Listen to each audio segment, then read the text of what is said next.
Hola, en este vídeo vamos a hablar sobre las leyes de Kirchhoff, ¿vale? Eh, entonces, este vídeo va a ser fundamental comprenderlo bien para la asignatura, ¿vale? Aunque no es que sea muy complicado, pero sí va a ser fundamental, ¿vale? Las leyes de Kirchhoff son dos, ¿vale?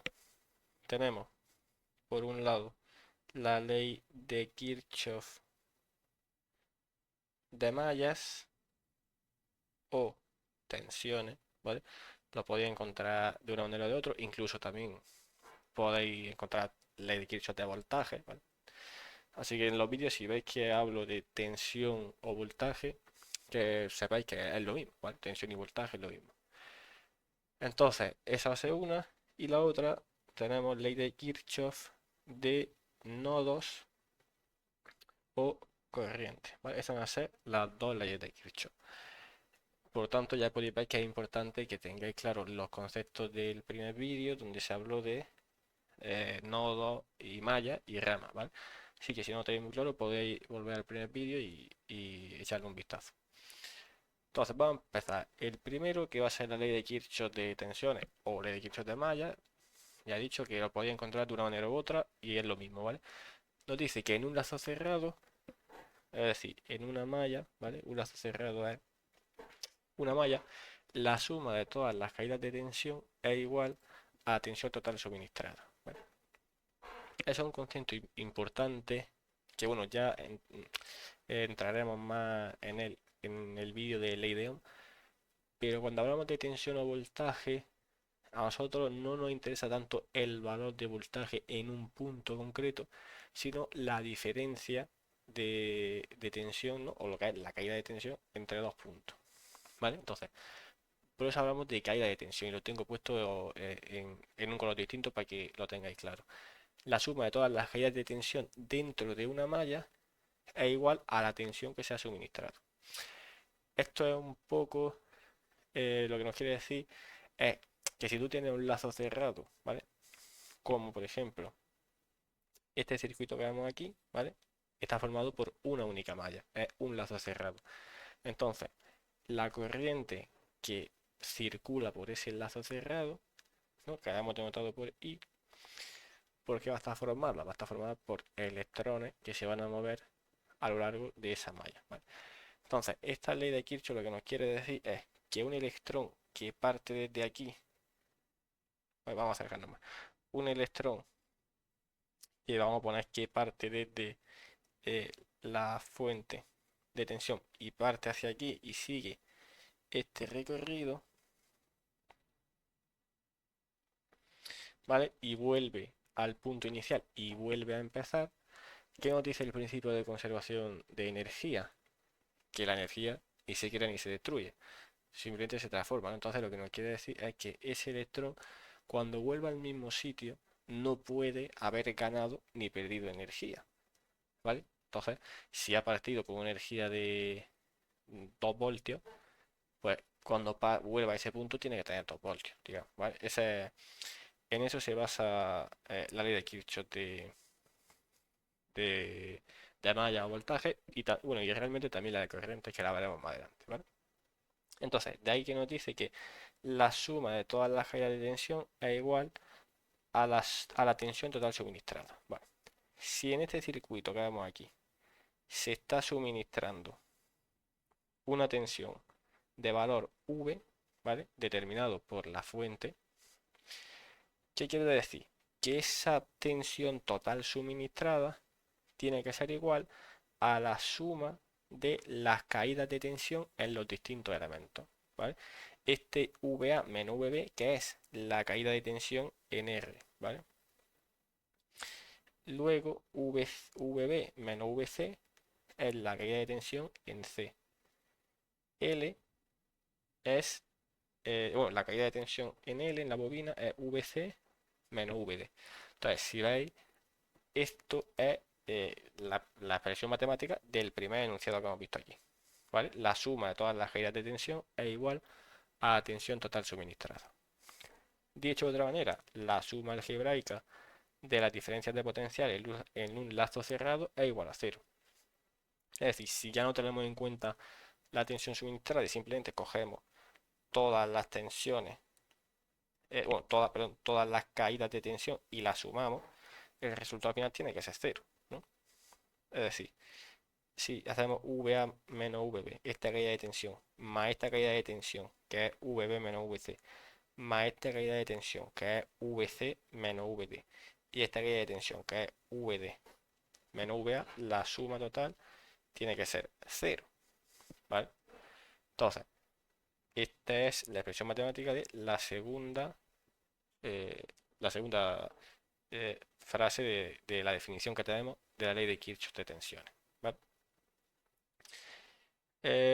Bueno, luego lo que hemos dicho de la caída de tensión, esto también, la forma de poner VA menos VB, ¿por qué VA menos VB y no VB menos VA?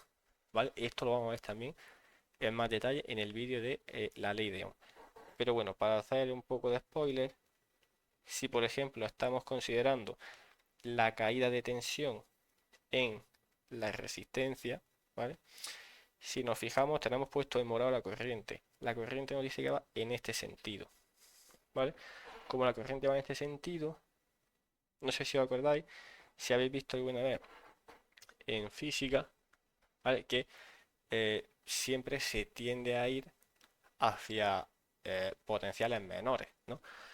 Por ejemplo, cuando en bachillerato se veía a lo mejor energía cinética, energía potencial, ¿no? Que la energía potencial dependía de la altura, no sé si os acordáis, que tenía esta expresión, y a lo mejor tenía un edificio, ¿vale? Tenía aquí un edificio del que lanza una pelota, la pelota va hacia abajo.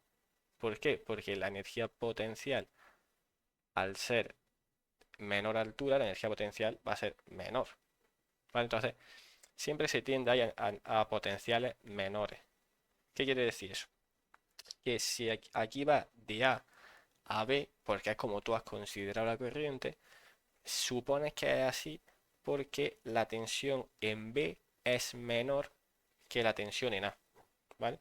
Entonces, para tú hacer la caída de tensión positiva, como A es menor, perdón, es mayor que B, pone VA menos VB, ¿vale? Sin embargo, si nosotros hubiésemos considerado que la corriente iba en el otro sentido, pues hubiésemos hecho lo contrario, hubiésemos hecho, en este caso, hubiésemos hecho VB menos VA, ¿vale? Entonces, todo depende del sentido que tú elijas de la corriente.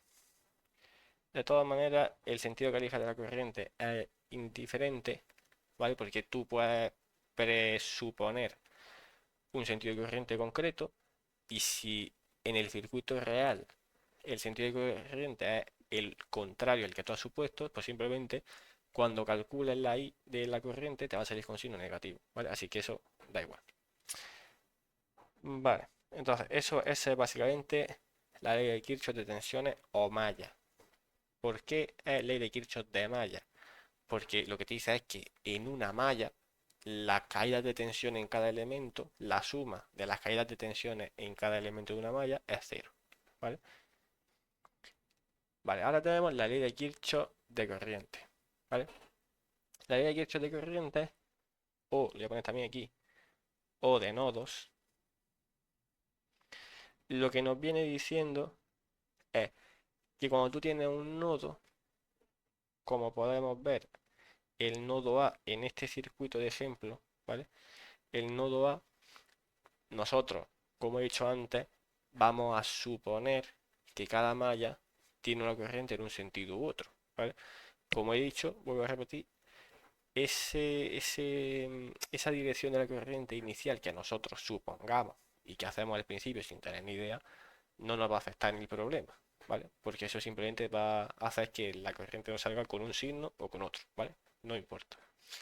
Entonces, si nosotros consideramos un nodo y decimos, vale, según cómo he supuesto yo que se mueve la corriente hacia una dirección o hacia un sentido u otro, tenemos que en el nodo A tenemos la corriente I1 que está entrando al nodo, a una corriente de entrada, Y después tenemos las corrientes I2 e I3, que son corrientes de salida.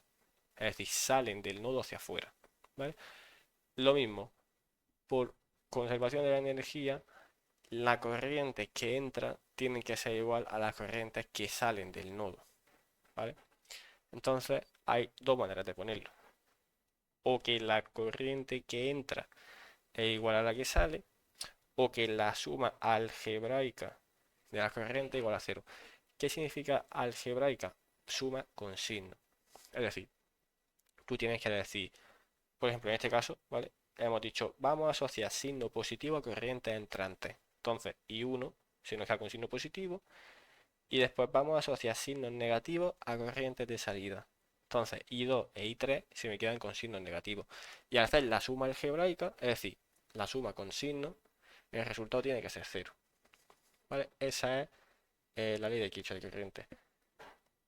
Entonces, lo que he dicho son dos leyes que no es que tampoco que sean muy largas, son más bien cortas y se pueden entender bien, ¿vale? Pero son fundamentales comprenderlas para luego hacer los problemas, ¿vale? ¿Cansado de pelearte con los circuitos? Teach Teleco te salva. Tienes el curso completo en la descripción.